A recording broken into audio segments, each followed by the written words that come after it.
Hello and welcome to episode 6, October 14, 2025 edition of the Commerce Riff with the CPG Guys. I'm, of course, your co-host, Sri Rajagopalan, aka Papa Raj, co-founder and CRO of Think Blue Consulting, and I'm joined by my co-host and founder of the CPG Guys, PVSB, aka Peter V.S. Bond. How you doing this Saturday morning?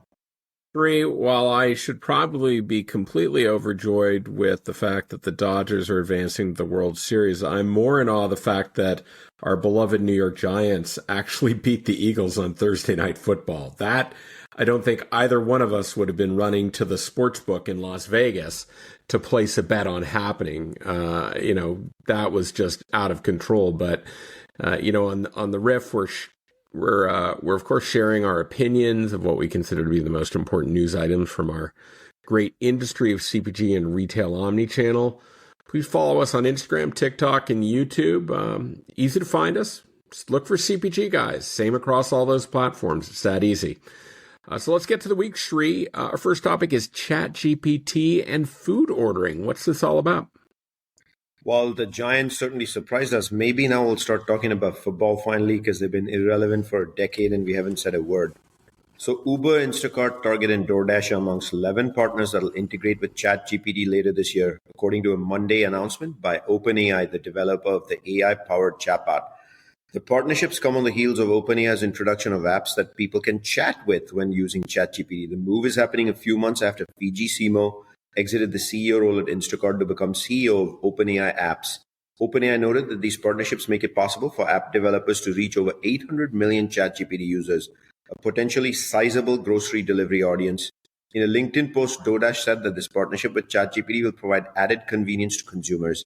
The e-commerce delivery company added in an email statement that it would share more information on the collaboration in the near future. Soon, you'll be able to see fare ranges, ETAs, and browse restaurants right in the ChatGPT before seamlessly finishing your trip to actually order in the Uber apps. We can't wait for people to try and tell us what they think, Uber Chief Product Officer Sachin Kansal said in a statement. On Monday, OpenAI announced that several apps, including Booking.com, Figma, Expedia, Spotify, are now available for logged-in ChatGPT users in certain geographic areas. You asked for AI, here it is in action.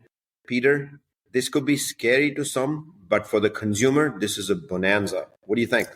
I agree, Sri. Let's go to Purchase, New York, where PepsiCo reported fiscal third quarter earnings and revenue that actually topped Wall Street's estimates. Food and beverage giant reiterated its full-year forecast. PepsiCo also announced the departure of its CFO, Jamie Caulfield, and announced his successor, Walmart executive Steve Schmidt.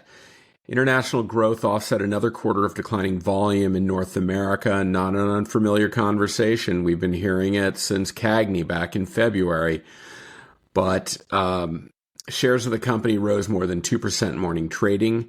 Here's what the company reported for its fiscal third quarter compared to what Wall Street was expecting. Earnings per share, $2.29 adjusted versus $2.26 expected. Revenue of $23.94 billion versus $23.83 billion expected. However, the Frito-Lay and Gatorade owner is still seeing softer demand for its products. PepsiCo worldwide volume for both food and drinks fell 1% during the quarter. The metric strips out pricing and foreign exchange fluctuations. CEO Ramon Laguarta said that at the company's conference call that the volume was also softer as PepsiCo shifts to smaller packaging sizes to appeal to price-conscious consumers, real people living on a cash flow statement, as we've discussed in the past, Sri. While the shift hurts volume, it lifts revenue. In particular, PepsiCo struggled in its home market in recent quarters, leading the company to invest back into its brands and to explore cost-cutting measures. Sri, what are you thinking? Peter, this volume challenge has gone now for 2+ years, and brands simply know that it's the price increases of the COVID era necessitated by a lot of commodity increases. Once P&Ls are adjusted, it's difficult to take price down, and they're struggling with that and have given up a lot of volume in the last 2 years. Now, the problem is if you take price down, will the volume come back? I mean, who knows? But I just think the cola wars, therefore, are far from over, and it's no longer a Coke and Pepsi cola war. It's the cola war for volume. And struggles are still the way. Instacart is now collaborating with TikTok on a program that will integrate the company's retail media network data into the platform's ad manager. The company's announced in a press release select CPG advertisers will soon be able to use Instacart data for targeting and measurement and to enhance the shoppable ad formats. Instacart is integrating its purchase and grocery selection data directly into the TikTok ad manager.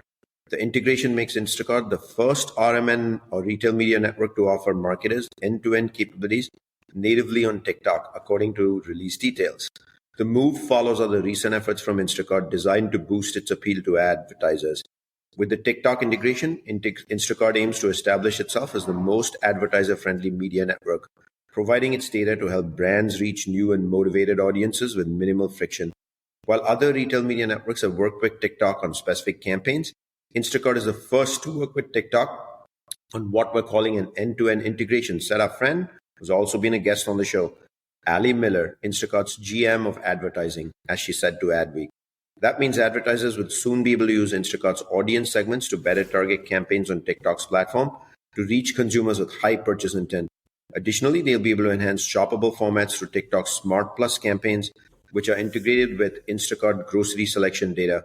The TikTok partnership is part of the company's strategy to help marketers cut through fragmentation and complexity by allowing them to tap into Instacart's retail media data whenever they're buying media per release details. I personally think Instacart, TikTok, this could be a marriage made in heaven. What do you got next? Well, Sri, I'll just say that next to AI at Advertising Week, I think the Instacart-TikTok partnership was the biggest buzz going on. I actually saw Ali Miller on stage at Adweek House talking about this very topic, and everybody is really taking notice of this combined relationship. Let me wrap it up here. Consumers are expected to spend in record amounts this year for the Halloween holiday, not adjusting for inflation. The National Retail Federation predicts consumers will spend $13.1 billion on Halloween in 2025, up nearly 13% year over year. But what's interesting is where consumers are looking to buy Halloween products continues to evolve. So with specialty retailers like Party City and its Halloween City banners having disappeared from the landscape, other companies are looking to gobble up that share. Here's who should start gaining some share going into the year. The discount stores could be the top destination to buy Halloween products, with 42% of consumers saying they'll buy goods from those retailers this year, according to NRF. That's up from 37% last year and marks the highest we've seen since the pandemic actually started. Given consumers are looking to spend at record levels for the holiday, it's not surprising that they're looking to save a little money. While NRF leaves the definition of discount stores, quote, up to how consumers interpret it, unquote, it generally includes dollar stores and off-price retailers. So consumers across income segments are already shopping discount and dollar stores are aiming to get the best bang for their buck, especially on everyday essentials like groceries. That's according to Kate Thomas, who leads the Carney Consumer Institute. But that sets the discounters up for success in other categories as well. It feeds into the quote-unquote little treat economy, which has been a phrase that has been coined of recent. Consumers feel good about optimizing where they can, but do not want to be completely indulgent. They are picking up a fun Halloween decoration and a small, fun, indulgent, and otherwise practical shopping trip. So volume challenges, as PepsiCo reports, Uber, Instacart, Target, and DoorDash coming together to leverage ChatGPT. And then Cola Wars continuing all the way, as we just mentioned, and TikTok, as Peter said. He saw at Adweek, Ali Miller on stage, ads manager, taking control, giving data, sharing it, etc. with Instacart, working together, which I think is a marriage made in heaven. And then, of course, we couldn't end this without talking about Halloween. So that's our take on relevant commerce happenings from so many announcements this past week we thought were meaningful and could not be passed on for a riff. We hope you enjoyed it. Click like our posts on all platforms, follow us on LinkedIn, Instagram, TikTok, and now YouTube. Thank you, and see you next week for another edition of Commerce Riff by the CPG Guys. The content in this podcast episode is provided for general informational purposes only. By listening to our episode, you understand that no information contained in this episode should be construed as advice from CPG Guys LLC or the individual author, hosts, or guests, nor is it intended to be a substitute for research on any subject matter. Reference to any specific product or entity does not constitute an endorsement or recommendation by CPG Guys LLC. The views expressed by guests are their own, and their appearance on the program does not imply an endorsement of them or any entity they represent. The views expressed by CPG Guys LLC do not represent the views of their employers or the entity they represent. CPG Guys LLC expressly disclaims any and all liability or responsibility for any direct, indirect, incidental, special, consequential, or other damages arising out of any individual's use of, reference to, or inability to use this podcast or the information we present in this podcast.